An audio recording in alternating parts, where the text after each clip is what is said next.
আসসালামু আলাইকুম প্রিয় বন্ধুরা, আপনারা সবাই কেমন আছেন? ভাইয়া ছোট ইউজার বলে আমাদেরকে ধাক্কা দিবেন না ভাইয়া, আমরাও আপনাদের ভালোবাসা দোয়া পেলে স্বাবলম্বী হতে চাই। আমাদের পাশে থাকবেন, মনে রাখবেন ভাইয়া, আপনারা একসময় ছোট ছিলেন, একদিনে বড় হন নাই।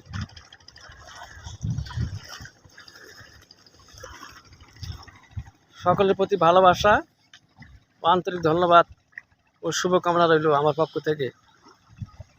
সুস্থ থাকুন, ভালো থাকুন।